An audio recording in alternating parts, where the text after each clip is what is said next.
Hey, it's time for TV Skywriter.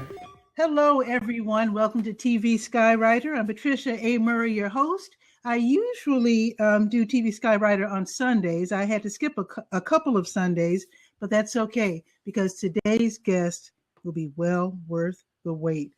We're talking with Sir Charles Cary. He wrote this book, Radiate the Brain and Change the Game.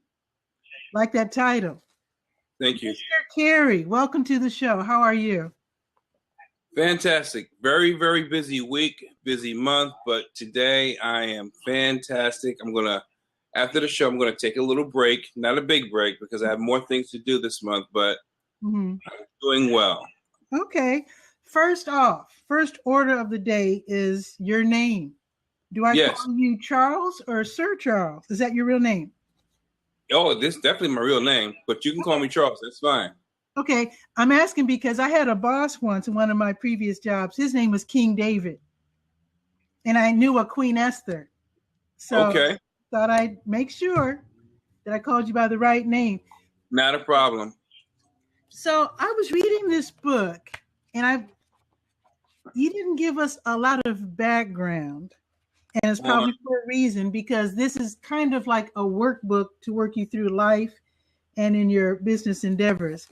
So I want to start from the beginning and ask, who is Sir Charles Cary? From a personal perspective? Who are you, sir? Oh, I am a creative creature that I've gone through a lot of channels in life, done a lot of things, and I still think I've come out on the right side. I'm grateful for where I am today. You know, I'm a musician, artist, creative writer, actor. I mean, I've done a lot of things in my life, and I'm very grateful for all of those opportunities. I'm a father, I'm a grandfather, and I'm just an ordinary guy, really. I'm a kid inside of this grown body. I really like to have fun. So you still know how to have fun. That's very important, actually. Yeah. Yes. Where'd you grow up? I'm from Harlem, USA. Okay. So a proud New Yorker, absolutely. Cool. Currently reside in the Washington, D.C. metropolitan area. Oh, okay. Awesome. Well, I've been to Harlem, been to New York, and it's changed a lot over the years. Yes. That neighborhood has an awful lot of character. I used to visit my great aunt. Actually, she lived in the Bronx, but I had friends in Harlem and East Harlem. I was told not to say Spanish Harlem. It's East Harlem. And I love it there. And also shout out to Brooklyn. I've been to Brooklyn as well. I know about the double L train going to Brownsville in Brooklyn. Yes. So what kind of upbringing did you have? I mean, did you have, easy life, fair to middling, challenging? From my perspective, it was, oh man. I mean, I guess it was kind of easy because to me, I was always involved in activities, creative arts, performing, singing with choirs, ensembles. I had a desire to be an entertainer. So that's where my focus was. And although, like any other kid, you have challenges with understanding things, that transition from puberty to young adulthood. Other than those things, life was pretty basic. That particular era was an era of a lot of civil unrest. That, it affected me in certain ways. A lot of times it went right over my head. It was like I wasn't a very conscious kid. But when I became a teen, I became more conscious. But my goal was still to get out there and perform and reach people with my craft. So it was pretty much a typical childhood. Okay. Were you self-taught? Did your parents introduce you to the arts? Did you discover that on your own? I've been in music all of my life, so it was kind of like an innate talent. Although I did take certain music classes in school, when you're an artist, depending on the area, to me, a true artist isn't a singer or a musician. A true artist is a creative being. Now, I was exposed to music all of my life. And then on my own, I pursued, an education independently.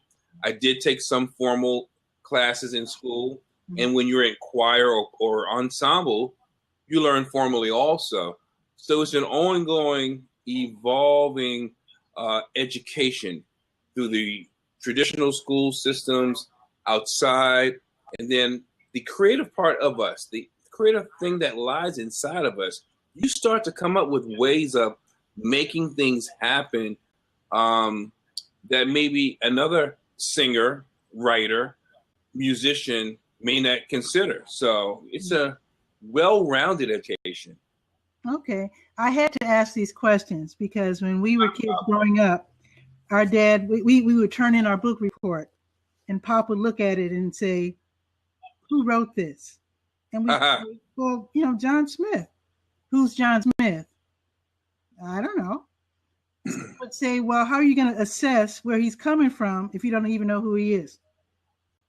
So when I was reading this book, I was wondering who you were because the way you express yourself and some of the ideas flowing through your head seem a bit uncommon to me, very creative.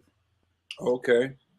I wouldn't doubt that. I know that I've been an oddball all my life, regardless of what my work was.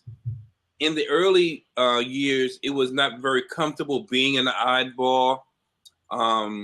But I began to embrace the fact that I was different in my thinking and different in, my ideals and things of that nature. And I'm comfortable with it, even more comfortable today. Well, you should be comfortable because sometimes, to me, when you're met with, challenges, I have to take a little drink here, with challenges, you have to think creatively if your resources are limited. And sometimes you discover you have resources or there are resources that are almost hiding themselves. You have to discover them on your own and find new ways to get around old problems. Right. So I was thinking of that when I was reading this book. Now, this is not your first book. Right. What is the name of your first book? My first book is titled Poetic Expressions. Mm-hmm. Beautiful. Mm-hmm. This is a book of inspirational poems, affirmations, and a few songs also. I was very, very excited when I wrote this book because, one, it was my first published work, but also the foreword was written by the 12th top speaker in the world, Dr. Willie Jolly, and he's a good friend now, as well as a mentor and a coach. How many years ago did you write that? Or rather, how many years ago did you put that out? This came out in 2005. Okay. So this is your third, right? Yes. Okay, let's see your second book. My second book was titled Courage Facing Mortality. Cancer Was Not My Only Obstacle. It was actually a book and a documentary and a music disc. So it's a 3-piece set. Sweet. You mentioned the C word. So what's that book about?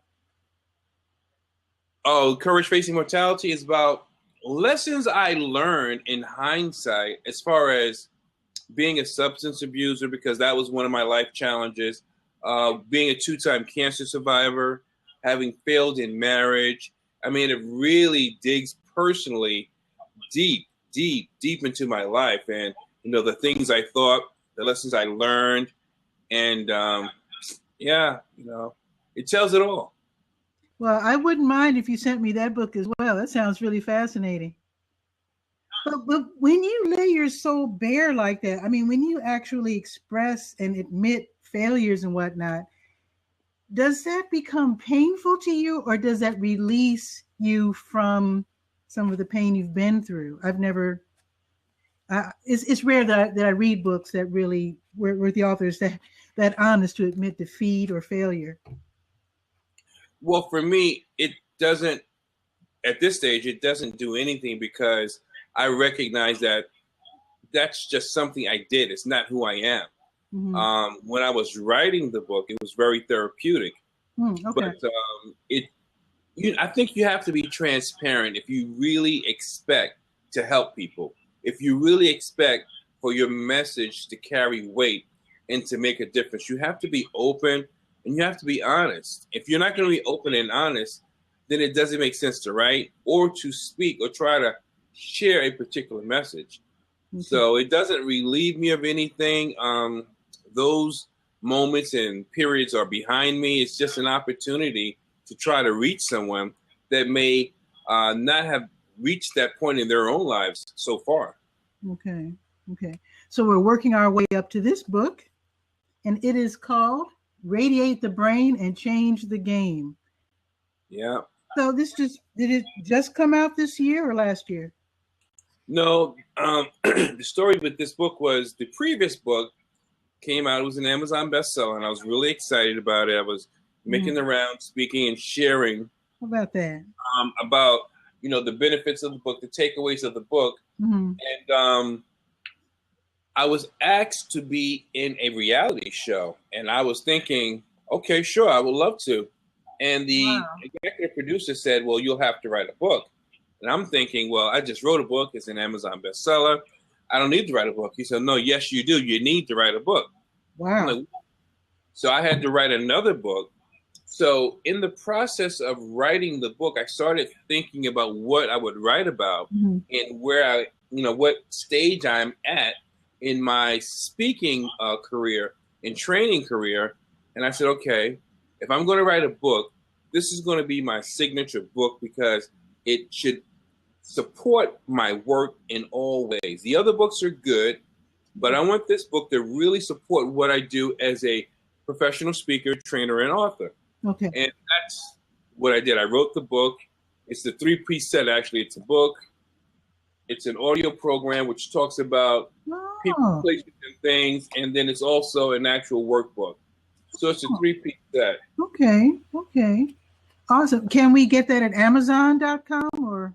You can get this. In fact, you can get all my books directly at my website, sircharlescaryinc.com or sircharlescary.net. But everything is there. I try to take the middleman out of the equation. I understand. Now, tell us about this book. I'm just going to sit back and have you explain because I thoroughly enjoyed it, but I want you to explain it. Well, Radiate the Brain and Change the Game. It's 21 chapters.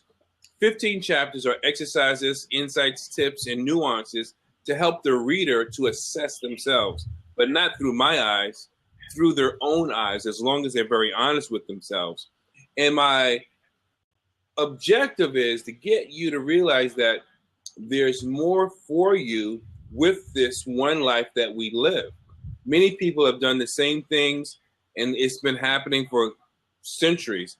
We've gone to school, or shouldn't say centuries, but decades. And for years, we've had the same set of rules, the same blueprint to go to school and get the good grades and get the good job. And why haven't we been trained or formatted to go to school and learn how to work for ourselves? And I think that's very important. And this book will allow you to identify where you are. What's your personality type? What type of business, what type of job, what type of career will be identified for your personality type? And it's just the beginning process of helping you get aligned where you're designed. So it's, I think it's a very important book, not just because I wrote it, but because of what it can do if the person is really sincere about making transformation in their lives. Mm-hmm. And you do tell, I'm getting some feedback. Turn this. Okay. In fact, let me put on my earbuds because I'm suddenly getting a bit of feedback. Does anyone else hear the echo? It seems to be okay. It seems to be okay now. Okay. So anyway, so you did make it personal by telling us about the cancer. You fought off cancer twice. Yes. And you have pictures and wow. My sister fought and won. She beat cancer twice as well. I will put in my earbuds. Thank you, Robert. I'll do that. So, yeah, I mean, that's an ordeal that's, it's deep. That's all I can say. I don't take it lightly. I take every day as a day of gratitude, because whether I'm actually working in my field of interest or I'm just talking to someone in passing, it's an opportunity, and I'm grateful for every opportunity. Every opportunity, of course, in a personal way, is not about being paid, but it's about being genuine. It's about being transparent and really trying to say something to another human being, regardless of who they are, regardless of their background, regardless of their race, that's sincere and that can add value to that life. Okay. Now, your reaction when you were diagnosed with cancer was interesting. You said that you were, I don't think the word you used was numb, but matter of fact. And I decided not to respond. Like the moment someone says, for instance, you won the lottery. Well, most of us, we're going to like, wow. Yeah. Well, instead of responding, I decided not to respond so I could process what the doctors were saying. Oh. And what the doctors were saying, I needed that information. I needed to understand. See, I'm a person, even though I know this doesn't fit well in society, I'm a square, and I openly admit it, and I accept it. I seek clarity in everything that I'm doing. I don't want to be misunderstood, and I don't want to misunderstand people. So when he's giving me this information about having cancer, I said, well, don't react. Don't get yourself upset. Don't get on the pity pot. Just wait. Understand what he's saying, what it means, and literally how it affects me. And that's how I handle it. I handled it the same way both times. Mm-hmm. You said that you studied it and you worked very hard to defeat it, like it was an enemy. Well, it's like, first of all, I do have faith. My faith is very strong. And I don't have to go through a whole lot of rituals and stuff like that. I know who I am. I know whose I am. Mm-hmm. And some of the problems we bring to ourselves. And if you can't be honest with yourself, it's going to be difficult to work through any problem. Mm-hmm. So, the portions of the book that focus on the illness and the ailment, that's just how it is. I face things directly. Of course, I didn't want to have to deal with this information, but since I had to, I decided, let me deal with it as best as possible without taking myself into some other mindset that I didn't need to be in, so I can handle it appropriately. I have heard where other people have said that when they heard the doctor tell them they had cancer, that they didn't hear anything after that. They zoned out. They were so shocked that that's all they could hear was the word cancer, and then they don't remember anything else. It was like blacking out. Right. But you decided to focus on it and take it on. Yeah, because if I black out, that's not going to help me. If I couldn't control it, then I can't control it. But if I have control over my mind and the way I feel, and which we do, whether we realize it, that as human beings, as individuals, we have more power over our bodies and our minds than we realize. A lot of times we expect or we allow everything the infamous they have said. Oh, you can't do that. This is going to happen. Oh, if that happens, this is going to be the result. We need to stop listening to those types of phrases and those types of sayings. Listen to your body. Listen to the inner man. Understand who you really are. We have to take responsibility for our own lives. How can we teach anyone else if we're really not in control of our own lives? Okay. So you defeated cancer twice, and I'm wondering, because of your matter-of-fact way of dealing with it and being totally honest, did anything change in your life after you defeated cancer? In other words, did you just say, okay, I'm done with that, I'll resume what I was doing? Or did it completely alter your life? I think the first time I kind of took it for granted. I was like, okay, great. 6 months of chemo, the cancer's gone, great. Now I can go do whatever I'm going to do. And the second time, it was more like, okay, this is the second time. You need to be aware of what you're putting in your body. Mm. You need to be aware of, how you're living, bottom line. And if you're not aware, then you're being very foolish. Doesn't mean I'm going to be perfect, but I had to be aware of, the things I was doing, the places I was going, the people I was around. I think that made that had a big impact on my life overall. Mm-hmm. So I was doing things differently. My mindset was different. My spiritual life was definitely more serious. It did make a difference in the overall outcome on how I saw life and how I lived my life. Okay.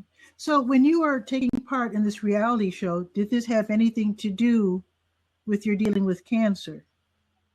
Well, no, I think because of my situation with cancer, that made me a good candidate to be on the reality show, because we had people that had swam Alcatraz, we had entrepreneurs from Ireland, we had financial experts, we had pastors, and I'm the guy with cancer. I'm the guy that overcame cancer and overcame substance abuse. Okay. So, everyone had a different challenge, a different background. So that's really what that was about. Did you have fun with it at all? I mean, I can imagine it could be very intrusive. I loved it. I mean, and the thing is, we all loved each other. I mean, although, a reality show is a reality show and there is great competition, we really liked each other. And, it wasn't that cat fighting and, trying to do each other in. It was a positive business, professional reality show. Can we see it somewhere, or is it? Let me see if I'm wondering if I could. If there's another seat up, what I'll try to do is drop a trailer in so that we can play it right now. Well, actually, trailers, YouTube videos will not show up on the replay of the show, so we can save that to the very end, though. Maybe not on the replay, but for those that are here now, if you would like, I could. Yeah, we can save that to the end. Let's definitely do it at the end, so I could know where. I'm talking to you, I'm gonna look for it. Yeah, and you can actually type it into the message area there, and then we can watch it as soon as we're done with the interview. We can do it that way. Okay, so that's fine. Now, I was enjoying this book. You were uncovering truths, and you were giving us pointers, benefit of your experience and your upbringing and your thought process. And you were asking us questions and giving us space to fill in the blanks. This is like a workbook.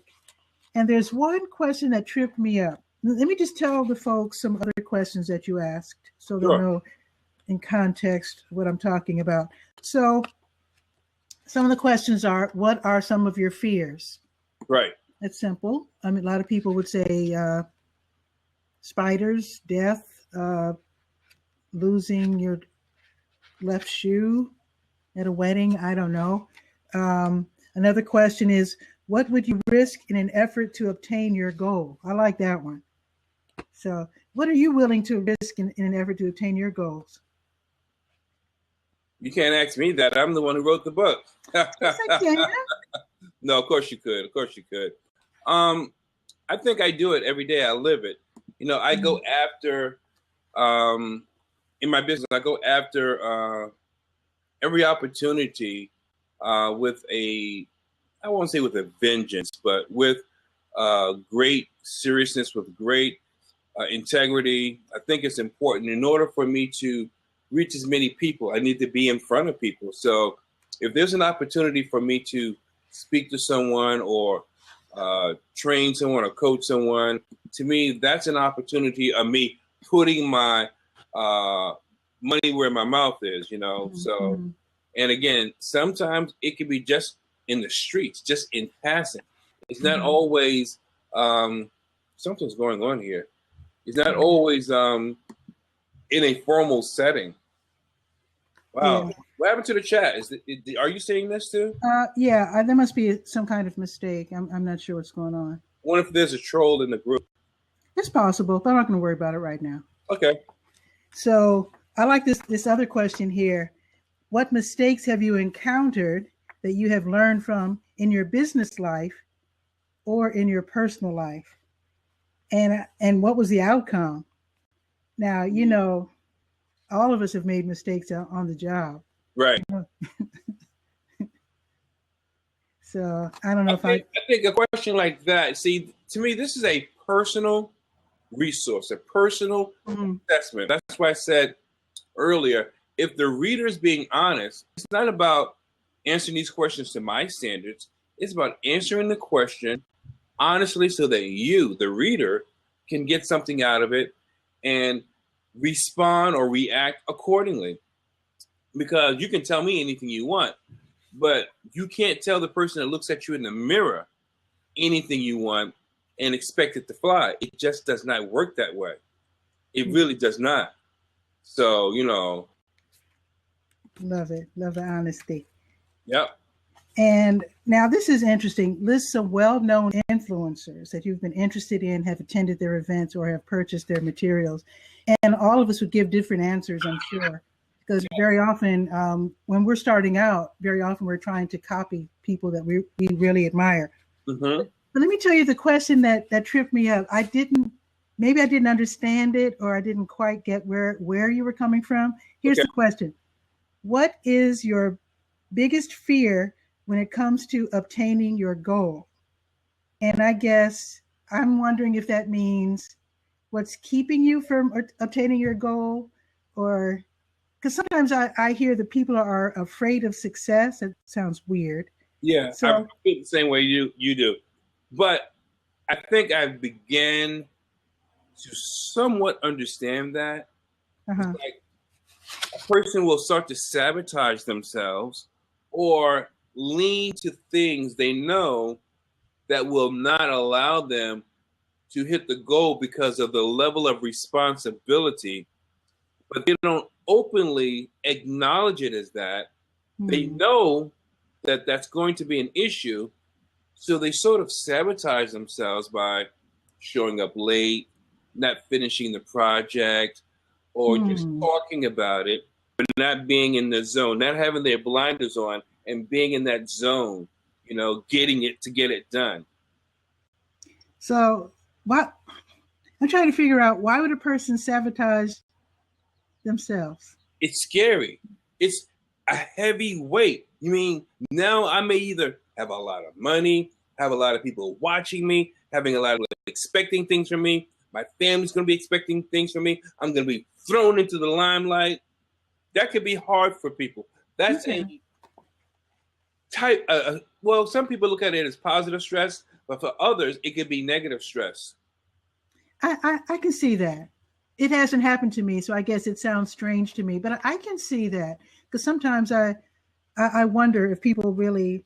Well, I remember when I was a kid, I remember seeing one of the Beatles, might have been Paul, I don't know, trying to mail a letter. He was trying to mail a letter. He could not get from his house to the corner to mail a letter because there were throngs of screaming girls. And it looked really irritating, that he couldn't even, and I know Michael Jackson used to have to shop in stores that were closed just for him. So he'd go before hours or after hours. So I know that can be very irritating, but I want to address some questions before they get away from me. Robert was asking, what advice can you give to someone to help them be honest with themselves? Well, it depends on the person. If they have specific goals, if it's just in general, I would just say, well, if you kid yourself, you'll never get the truth. You'll never get the answer. That's just general. But if it's a person with a specific goal or a specific problem and they want to hit a specific goal, I think that's a difference maker. Because depending on what the goal is, how easy it is to obtain or how challenging it may be, that depends on, how much you can pour into or how heavy a conversation you're going to have with this individual. Some people, they have really lofty goals, and it's not about just telling someone something, because most of us learn by repetition. So that means this individual will have to hear it. Then they're going to have to try to understand it in the deepest sense. Mm-hmm. Then they're going to have to try to apply it to themselves. And then they're going to have to try to remind themselves of this thing mm-hmm. to get through being honest with themselves.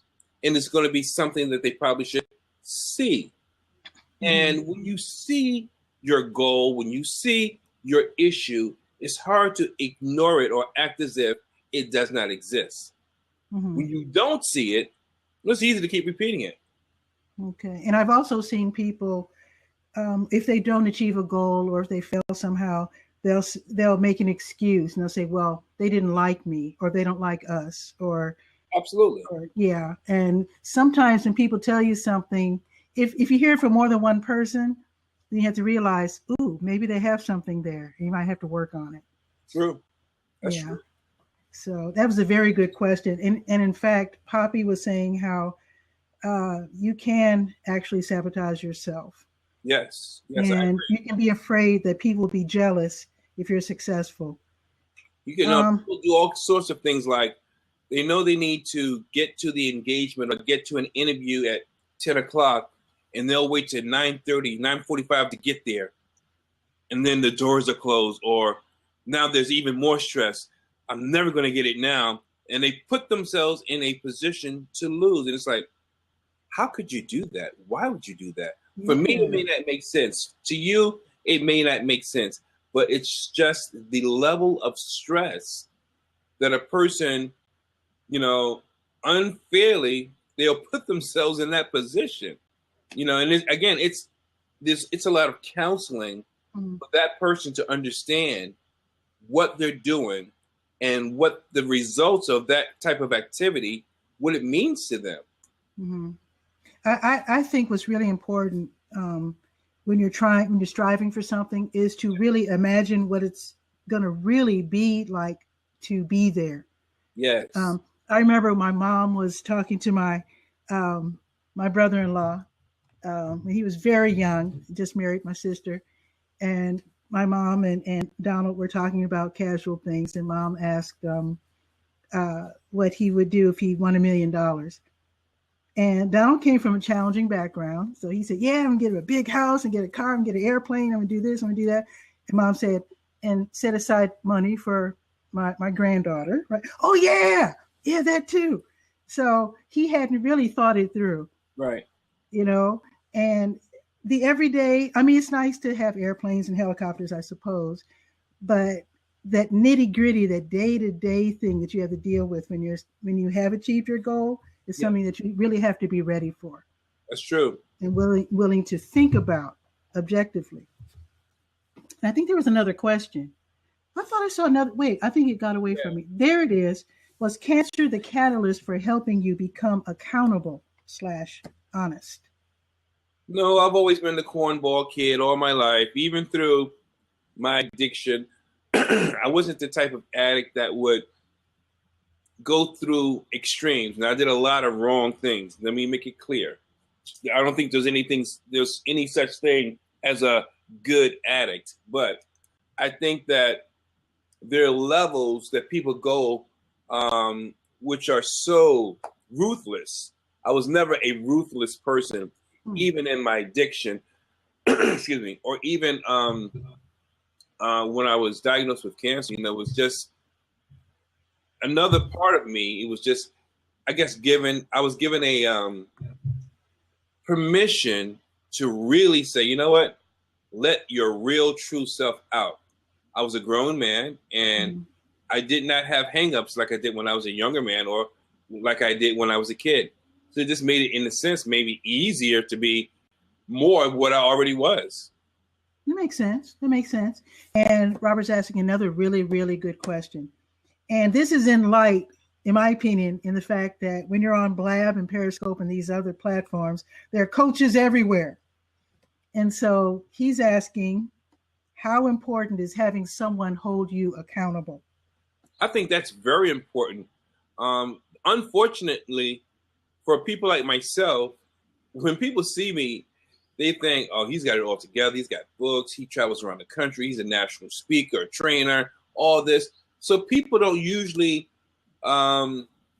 position me that way. I have to make myself vulnerable. And I think that's a good question, and it's very important.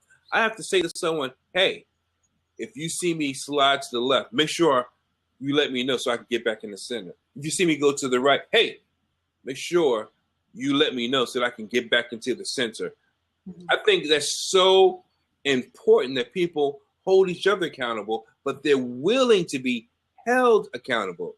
Like if I say, Patricia, listen, if you ever see me doing something on the internet, on social media that's not right, just, inbox me and let me know that I'm sliding off course. And I've openly asked her to do this for me. When she tells me, hey, man, you should have made those type of comments. Or, hey, why would you engage that type of discussion? You're a professional. People are watching you. That's a very dated comment you make. So, yeah, to answer your question, I think to have someone hold you accountable is a strong move, a smart move, very good move. Is that something that you can do casually? In other words, you can ask a friend to do it, or do you think it's best for a third party, someone who, how can I put it, someone that you have to pay? If it's someone like a coach. If it's a coach, they're going to do it unless you have a jackleg coach. If it's a friend, a true friend, they're not going to be concerned about you liking it. They're going to tell you because, one, you probably wouldn't even have to ask them. They'll say, hey, man, why would you do that? Come on, I know you better. You're better than that. Why would you do that? That doesn't even make sense. That's not even how you roll. Why would you do that? And you can accept their criticism without ruining the relationship. So whether it's a friend or a coach or mentor, absolutely go for it. But Be careful. There are a lot of modern day coaches, and I don't know where they get their credentials or experience from, but I don't personally buy it. I'm not hating on anyone. I'm just saying. I know. I've been in this a long time, and technology has made people think, voila, got a business card. I'm a coach. Let's monetize. Yeah. I know. Blab is full of new, aspiring coaches. People. And here's another question, and it's a good one. Are you saying that honesty will find your true voice / calling? I hope was that expressed in a way that you understand? Because are you leaving out anything, Robert? Is that the way you meant it? Oh, will it help you find your true voice? Okay, honesty. I think honesty will help you. I mean, what is that person's goal? What are their desires? What is it that they want their life to reveal, or where is they want to go? And honesty, I believe, will expose that to you. If you, for instance, when I was singing, a lot of times I wasn't honest with myself because it was all about drugs and rock and roll, right? So instead of hitting the note the way the note was written, I might cheat. I might hit another note that's an octave lower because it's easier for me, but maybe I'm cheating my audience. And they may not be the wiser, or I may just take the microphone and point it to the audience so they can sing the note. Exactly. It's easier. Now, that's not necessarily the best example, but I think when you're trying to achieve a goal, if you're honest with yourself, I think it makes it very easy to know this is for me or this is not for me. And if you lie to yourself, for shame is all I can say, because it'll tell on you sooner or later. Well, and since we're talking about music, many of us have seen artists who weren't really that good, but they gained fame because they were related to someone, or maybe they, I remember, I won't even mention the artist, but he's not a good singer, but he won a Grammy back in the 60s. He was one of my favorite artists. He wasn't, I never considered him a singer. He thought he'd try his hand at it. Somehow he won a Grammy. What's the name of the song? This Guy's in Love with You. 1968. That one? That version? Yeah. Okay. But the singer, I'll mention his name, is one of my favorite musicians of all time, Herb Alpert. Oh, he's a bad singer. Simple. Yeah. Good business. Yeah. Oh, yeah. But many of us have seen people do what he he was successful with it, Right. but we're not good, and we try something, and sometimes we make it for whatever reason, and we're fooling ourselves. I mean, that kind of success only happens once if you're not good enough to handle it, or if you're not really good enough to have achieved it. If you're just lucked into it, or you were helped by family or money. Yeah. You've heard of people buying out Carnegie Hall and putting on their own concerts, and they were horrible. Yeah. But that was their goal. They achieved it. To what end? I don't know. Yeah. I mean, there's so many shortcuts in business that people will use, and for the fame, false credibility, false status. But I don't have time for that. I'm too old for that to really, do it and have a pure heart, to have satisfaction in my heart. It's important to me that what I do means something. It's important to me. Earlier in the conversation, you were talking about people growing up, going to school, getting a job, but you surprised me. You were talking about getting a job that suits your personality. I'm only kind of rephrasing what you said. That's fine. And I'm used to people saying be successful at something that you're good at. So why did you say personality, and that's something that you're good at? Because you can be good at something and still not like it. Well, because if it fits your personality, one, you'll always be satisfied doing it. You may even be happy. You may even be over the top doing it. And when it comes to things like stress, your level of stress, I gotcha. Because it fits your personality. Your level of happiness, you won't be able to measure it because you're where you're designed to be. Mm-hmm. And I just did it every time I do a keynote or a breakout or whatever. That's something that sets people ablaze, because it's like, hey, I never thought of that. And to me, it's like drinking water, breathing air. Mm-hmm. It's common sense to me. Yeah. But they go to school and they get a degree in something because someone told them to go for a job, and it's not the same thing the degree is even in. And then they wonder why 5, 10, 15 years later, they're still trying to fill a void. Mm-hmm. It's not rocket science. You're not where you're designed to be. A lot of people do, and especially if they're from challenging backgrounds, and you can't blame them, but they'll go after the degree or the job that's hot for the decade because they want assured money. They want to make sure that, they get a paycheck. And I can understand that. That doesn't lead to happiness, but that does happen, doesn't it? It happens too. You go for what's certain. It happens too often. And they would find that if they work in an area that was designed for them, it would not be about the money. And I know that doesn't seem to, Yeah, it wouldn't be about the money. Why? Because you would be happy where you are. You ever see on television how people go, oh man, I really love my work, blah, blah, blah. That's because that's where they're designed to be. Okay. That's because that's where they're actually designed to be. I know 3 people who went through college, who went through law school, who became attorneys only to discover that they hated it. And I was like, they've sure wasted a lot of time. And money. Oh, not to mention the money. I mean, going to Harvard and everything, and then figuring out, oh, you know what? I don't even like this profession. And then going on to something. Here's a good thing about that. If you want to find a positive takeaway, they can use that experience to finally say, you know what? I'm drawing my line in the sand. I'm going to do what I always wanted to do, whatever that is. And they still have a degree from Harvard or wherever. And people will respect that degree. And it may even give them a little extra something. But had they done what they really wanted in the beginning, where would they be now? Good question, because you never know. True. And the 3 people that I'm talking about did eventually do something that was more suited for their, as you say, personality. And they're happy. Yep. And they're not making the money that they thought they were going to make as an attorney. And in a couple of cases, they actually exceeded it probably. Wow. But it's not about the money, as you said. Right. INAM. It's not about me. It's about what you have to offer the universe. Now, someone said something earlier. Let's see. Oh, there it is. Hain Fanatic. I love when he says, do what you love and you will never work a day in your life. I see. Who's that? Poppy wrote a question. Oh, did I miss a question? Yeah. Oh, would you consider writing a book or essay about self-sabotage?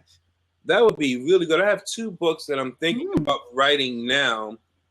They're not about that, but it may cover some of the things that relate to that subject matter. But I would consider it because I think it's in my wheelhouse. I love personal development. Mm-hmm. Two, it fits basically what I do as a transformational leader. Absolutely, I would find it a very interesting topic. Absolutely. I think it would be helpful because, as you say, a lot of people sabotage themselves and they probably can't figure out, why did I do that? Because they probably had plenty of time to leave for the audition or the interview, and they instead waited to the very last minute and sabotaged the interview, or maybe couldn't even get into the building or whatever. So I think a lot of those people, they probably don't realize that they're doing it. Exactly. Beating themselves up or having 2 and 3 drinks too much, going, I don't know what's wrong with me. Oh, I don't know why I can't land it. I don't know what's going on. This is crazy. I just can't figure it out. It doesn't make. That's what they're doing to themselves in a lot of cases. And there's got to be a reason for it. They might not know on the surface, but they might need some help in really digging in there and figuring out what is motivating this self-sabotage. So Poppy is saying, she is thanking you because sometimes we really can't figure out why we're doing what we're doing. Right. There's another question. How important is it for parents to foster their children's passions as opposed to pushing them into a certain career? I see that a lot. You know, I see so many kids who enter the medical field because their parents want to be they want to be the parent of a doctor. Look at the athletes, the gymnasts. You know, they pour all this money into pageants and Little League and whatever league it is, and they're buying the pads, and they even get extra coaches, and they do all this stuff. Now, sometimes it's because the kid has an interest, but you have to know when you're going to invest that much time, how much interest does the child genuinely have? Or is it like any other kid?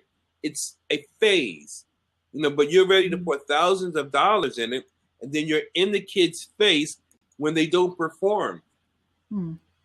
And sometimes the kid continues because that's the only attention he's really getting, or positive attention, positive reinforcement, when he scores the touchdowns and the baskets and whatnot. And he's doing it because his parents are happy with him when he performs well. So true. It should come from within. I don't know how a parent can assess. I don't know how honest, we're using that word honesty again. I don't know how honest a parent can be when they really want a child to be successful in something. Try and figure out, is this something the child wants, or is this something that I want? I'll be honest with you. I try to look at both sides of things. I speak very strongly against the typical mindset. However, I do try to be angel's advocate, devil's advocate, and say, sometimes people only do what they know. So you can't blame a person for what they don't know. So now, instead of me blaming the person that tried to support you or force you to do this or suggest it, now I look at the person that's doing the activity. If you're over 7 years old, you've seen some things. You've been alone with yourself. If you're over, again, 7 years old, you know right from wrong. You know what feels good physically, and what you're learning day by day, what feels good or feels right psychologically. So if you've been in drumming class all your life, ever since you were a kid, and now you're going to high school and you're still in you're a drum major, but you really don't like it. I know you don't want to disappoint your dad. I know you don't want to disappoint your mom, but your life is on the line. Are you going to go to college continuing in drumming and you don't have a passion for it, but you've been doing it so long, most people will. Versus saying, Mom, Dad, I need to talk to you about something. This is really important. And maybe they'll say, okay, well, tell you what, use it as a strategy to get into college. Get that scholarship. In something. You see, there's a way of working it out. Mm-hmm. That's why I say in my book, radiate the brain and change the game. Mm-hmm. There's a way of working it out. It doesn't have to be all one thing or nothing. No. Mm-hmm. Use it and flip it to work in your best benefit. There was a kid across the street from me. His name was Eric Brown. And every time I saw Eric, he was wearing a baseball uniform or a jacket. His life was baseball since he could walk. We went to different colleges. I lost track of him. One day I came home from college. It was like a decade after I had last seen him or whatever. And I turned on News Radio 78 and the sports report was on. Right. And the guy said, "This is News Radio 78, Eric Brown, your reporter." And I was like, "Is that our Eric?" So I got in contact with him and I said, "Eric, you're on the radio." He said that he always thought he was going to be a baseball player. He had the passion and his parents wanted him to be a baseball player, but he realized he just wasn't good enough. So he covered sports. He was able to use his knowledge of baseball and he was able to have a broadcasting career. So it worked for him, but he said he had to be honest with himself and realize that he was chasing a dream that he knew he would never, well, I shouldn't say never, but less chance. He didn't think it was obtainable for him. Yeah. You know, I have a scenario that I usually suggest to youth and sometimes adults when I speak and I tell them, you know, most people want to be this thing, whatever it is, athlete, an entertainer, singer, whatever. I said, now let's use sports. If you want to play on a team and the coach says, well, my roster's full, I don't need anybody else. I said, what will you do? And people normally say, I'll go play for another team. That's okay, good. Now, suppose you go to that other team and the coach says, no, my roster's full, I don't need anybody. What do you do then? Then their response slows down. They say, well, so I'll instead of giving them or allowing them to like really dread this question or just feel stuck, I say, what's wrong with trying to be a coach's assistant? What's wrong with trying to be an assistant coach? What's wrong with trying to be a mascot? What's wrong with trying to be a physical therapist? What's wrong with trying to be a sports journalist? That's 5 other things that keep you in the game until you get your opportunity. And when you get that opportunity, you will have a broader perspective on the entire game. And they're like, wow. They never thought about that. It's 5 other things. You do that with any major topic, reading, writing, or arithmetic. Exactly. So many people think if I can't do this, and I'll just die. Right. Of course, you're not going to die. So, folks, we are talking about this wonderful book. It's called Radiate the Brain and Change the Game by Sir Charles Cary here. And you want us to purchase this book? How? Because well, what I would like to do for your website. First of all, I did put a link for the trailer, but what I would like to do for your audience, I'm going to give you a link in the feed, and if you buy the set, I'm going to give you a 25% discount on the book set. The code or the promo code is CURE, C-U-R-E. Here's the promo code. And tell us again what is contained in this 3. What do you call it? What is it? 2 books and a. It's a 3-piece set. Hold on, let me just finish writing this. I won't put my glasses on. I guess that's vanity, right? Website. It's a 3-piece set, and you have an audio program which talks about people, places, and things. That's not in the book. You've got a workbook, And then you got the actual book, which is 21 chapters full of hints, tips, and insights so that you can walk yourself through this process at your own pace. Awesome. And so those that are interested in really getting more, I would suggest you can look at the membership portal. But if you're a person that works well alone, go to the site, use the promo CURE, CURE, get the book set, save yourself 25%, and work through the book and the audio program, and reach out to me, and I would love to see where we can take the conversation from that point moving forward. Wonderful. Now, I've noticed that you have been on Blab longer than I have. So do you have your own show on Blab? Or are you going to start your own show? I have my show on Thursdays at 8 o'clock p.m. Eastern Standard Time. Yes. Whoa. Let me write that down. You said Thursdays what now? 8 p.m. Eastern Standard Time. Okay. And what's it called? It's called The Cure with Sir Charles. Excellent. I will make sure to tune in. I really enjoyed talking with you. Excellent. Thank you. You're a good interviewer. I appreciate it. Well, thank you. I've been doing it for a few decades. I really enjoy it. So what I'm going to do now, folks, I'm going to end the recording, but we're going to stick around we're going to hang out, maybe have people jump in. So what I'm going to do now is to end the show and tell you goodbye for now. And be sure to read the Durham Skywriter, Durham, North Carolina's community paper at durhamskywriter.com. Follow me on Blab and Twitter at Durham Skywriter, especially if you'd like to be a guest on my show. So ciao for now.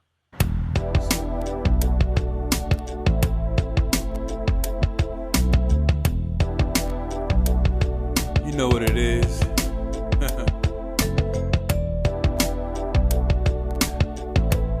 Just for you.